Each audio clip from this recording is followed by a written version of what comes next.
Maligayang pagbabalik, maghanda para sa mas marahas na bagyo at matinding pag-ulan. Mangyaring i-like ang video na ito at ibahagi sa iba upang makakuha sila ng tamang impormasyon at mag-subscribe sa aking channel upang makakuha ng susunod na mahalagang babala. Salamat! Magandang araw Pilipinas! Narito ang 24-hour public weather forecast para ngayong araw hanggang bukas batay sa ulat na inilabas alas 4 ng umaga ngayong ika-23 ng Enero 2026. Sa kasalukuyang sitwasyon alas 3 ng umaga ang low pressure area na dating tinawag na ADA ay namataan humigit kumulang 765 kilometro sa silangan ng Hinatuan Surigao del Sur. Ang sistemang ito ay nananatiling mahina at wala pang direktang banta ng pag-develop bilang bagyo. Samantala ang Northeast Monsoon o amihan ang patuloy na nakaapekto sa buong bansa. Para sa Cagayan Valley, Bicol Region, Eastern Visayas, Caraga, Northern Mindanao, Davao Region, Apayao, Ifugao, Kalinga Mountain Province, Aurora, Quezon, at Oriental Mindoro inaasahan ang maulap na kalangitan na may mga mahihinang pag-ulan.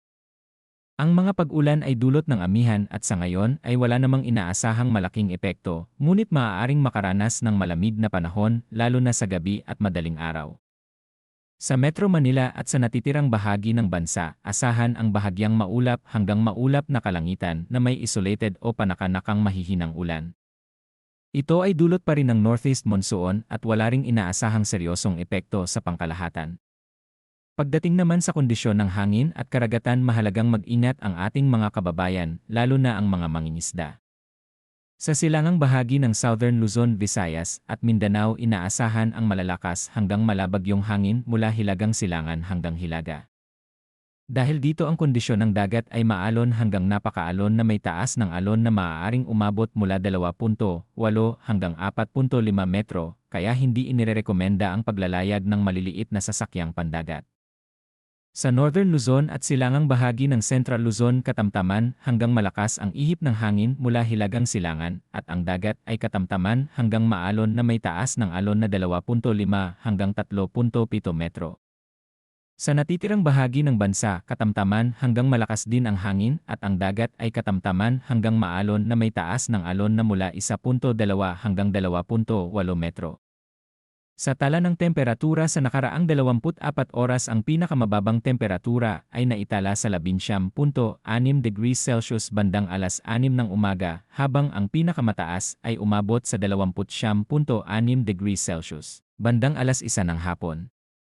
Samantala ang pinakamababang relative humidity ay 47% bandang alas 2 ng hapon at ang pinakamataas ay 86% bandang alas 5 ng umaga. Para naman sa Metro Manila, ang pagsikat ng araw ngayong araw ay alas 6 ng umaga at 25 minuto at ang paglubog ng araw ay alas 5 ng hapon at 51 minuto. Sisikat ang buwan alas 9 ng umaga at 22 minuto at lulubog alas 9 ng gabi at 43 minuto na may 21% liwanag.